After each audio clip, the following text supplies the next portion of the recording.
When I had this title read first, I had to scratch my head exactly to understand the meaning. But as I understand, it means technology, whether science or marketing. If you see nowadays, every year there are new technologies which come. Some of them really radical, disruptive, and some of them stay for a long time. As you know that most of the gadgets are getting replaced very fast. But when it comes to our specialty, especially spine surgery, is it just scientific advances we are talking about, or just gimmicks that are used to advance our marketing and to get a name in the practice? Any objective of newer advances should be to make spine surgery safer, to shorten the operative time, make sure that the patient gets the maximum benefit, maybe shorten the hospital stay, and all the other parameters of healthcare, there should be a definite improvement. By that standard, there could be three subclasses of all the advances in instrumentation, in implants, and there are also enabling technologies to improve the operative results. The approaches and the surgical techniques also undergo radical technological change. In the last 5 years, we are doing now MIS O-leaf, A-leaf, X-leaf, MIS posterior stabilization, and also more and more advancing techniques which augment different kinds of surgeries. In implantation, we have seen radical changes. Sometimes the implant material is changing from titanium to cobalt chrome. Also the type of screws, the kind of dimensions, specific conditions like osteoporosis, we have plasma coated or cement augmentation screws, 3D printing implants, etc. Instrumentation for specific surgeries like this pedicle subtraction osteotomy surgery or short sequential reducers for high-grade listhesis or grade 2 listhesis. So there are various technological advances happening. But if you see overall, they can be further categorized by their use. Those trends which have gone out of vogue because they have failed to produce sustainable results, those technologies which are being used only sporadically, not proved very scientifically or accepted, but still not gone completely out, and those which are well established, very promising, are taken up advances. Like this lumbar disc replacement, the lower right side photo is one of the hospitals which have on the website claimed that it's the best center because they're doing lumbar disc replacement. Now today, you will not even find the mention of this surgery in most of India or North America, because the results are so bad, lot of complication rate, so disc replacement for lumbar is out.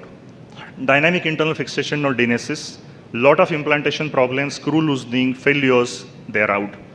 You can see the results of few surgeries, how disastrous it can be to do a revision surgery for this. Axial lift was a very novel, different concept for L5S1 listhesis, but because of rectal perforation and other difficulty in procedures, it is out. Nucleoplasty caught lot of imagination when it came, some of us did as well. It has gone out of vogue because there are no promising results. Laser discectomy, still there are certain people who are saying, but the percutaneous laser discectomies in literature have not proved to be superior or even comparable to the standard conventional techniques. So also the denervation and other things. Stem cell therapy, I have to be scientific on the podium, so I will not call it a hoax, but anything which is experimental, not approved by the accreditation agencies like FDA, and which has not been accepted by scientific community, still, few years back, every surgeon wanted to jump on the bandwagon and to do this. Today, it's mostly given up by a few surgeons. So there are enabling technologies other than the surgical techniques or implants also. And these are really promising, and they are really, really helping us to improve results. Dr. Ramchatta has already shown you a few. So in modern gadgetry in the OT, we have certain things which really help. Sorry. This is just to show that how the OR, the O-arm in the OT, can completely give you a circumferential three-dimensional picture, AP and lateral simultaneously, to improve the trajectories, to see the picture, and also improve your implantation techniques. There are also other gadgetries, like this bone scalpel, which uses ultrasound vibration and cuts the bone only. It stops when you go close to the spinal cord. So in many, many surgeries, like en-bloc laminectomy for the cervical spine or thoracic spine or calcified tissue, it could be very difficult sometimes to separate, or a high-speed burr can really cause damage to the soft tissue and the nerves. This is one technique which can be safely used. Mind you, in every neurosurgical OT in North America nowadays, you have this, because to do a craniotomy, it is the most widely used instrumentation in many, many institutes. So there are many, many techniques which improve the paraphernalia, shorten the operative time, improve the accuracy. So these are the augmentation techniques. Now, this is all which comes with the neuronavigation, right? And there are improved trajectories with neuronavigation, especially for cervical pedicle screw fixations, C1C2 fixations, revision surgeries. If you ever do a revision scoliosis or kyphosis, you will understand what I'm saying. Along with this, what is most important thing is the neuromonitoring system. So now we have a continuous neuromonitoring, including EMG and other modalities, which really reduce the possibility of a mishap in terms of neurological deficit. So all this together is trying to make the spine surgery safer. And there are technologies which are here to stay, like the cervical disc replacement. Like this case we did quite a few years back, and you can see that immediately following the surgery, the patient starts, let me see the X-ray is not coming up. So 3 days from the surgery, you can actually see the disc moving, right? So the disc replacement for lumbar is out, cervical is well established with long-term results, and it's really been accepted everywhere in the world. Osteoporotic fractures, insufficiency fractures where you require fixation, either you have to go really above, below, or use sublaminar wires with this, or you can have the cement augmented screws. Some of them are plasma coated, and it's really helpful. Dr. Chadda has already given us a beautiful discourse on robotic spine surgery. I need not say anything further. The newer robots also will have cervical fixation modalities, so it will really encompass all the plethora of requirement. Now, these are also certain other gadgetries which makes the spine surgery safer. Like the most important thing you must have realized is putting screws in pedicles. Even for a new surgeon or established surgeon, there is a definite 5.8% problem when you're doing fluoroscopy guided. But what if you have some instrument like this, which tells you real time, when you're putting inside the pedicle, that if it goes wrong, there is a continuous beeping. And with the sound that changes, you come to know if there is a cortical perforation and that you stop. Now, this is something really useful, used in certain centers. I saw this in Singapore. Albeit it's a little expensive because it's a disposable, but it continuously beeps, and the beeping changes if there is a cortical perforation. So this is just one technology to ensure that even if you don't have navigation or robo, you can make cervical pedicle fixation a little safer. Now, there are certain technologies which are given up and which are coming in vogue. Like when 20 years back, we learned there used to be memory alloys for AIS as a tether.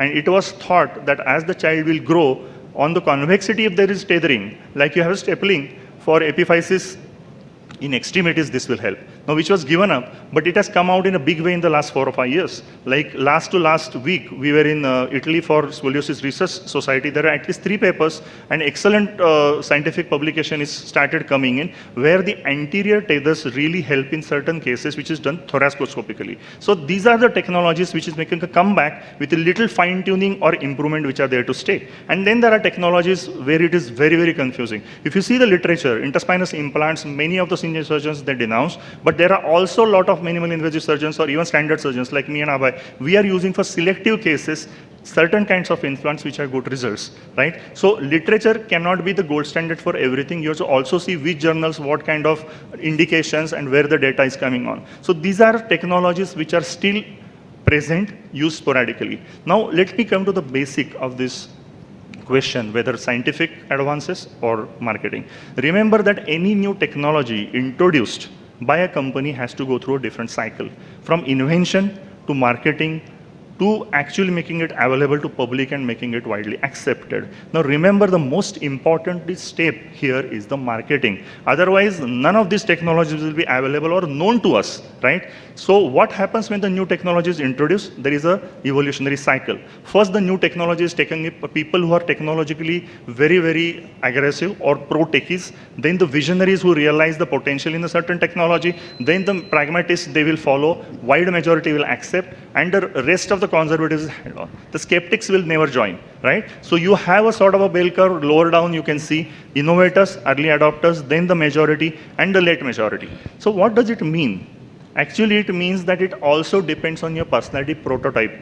Whether you are a person who will accept the technology fast, you really need a lot of wide literature or evidence to accept, or you are the person who will be so skeptical who will never accept, right? So the future spine surgery will see more and more technology requiring less and less personal talent, and you will be required more to accept the new technology and understanding it. Like your smartphone, you really be talented to accept it compared to the newer generation. And probably VR technology and all this are not very far off. So judicious and conscientious use is very important. go through the research, go through the FDA regulations, go through the journal, and accept it, because misuse and overuse is a direct reflection of profiteering and greed. The ultimate usage of technology depends on individual surgeon's wisdom to choose the best for the patient. Thank you.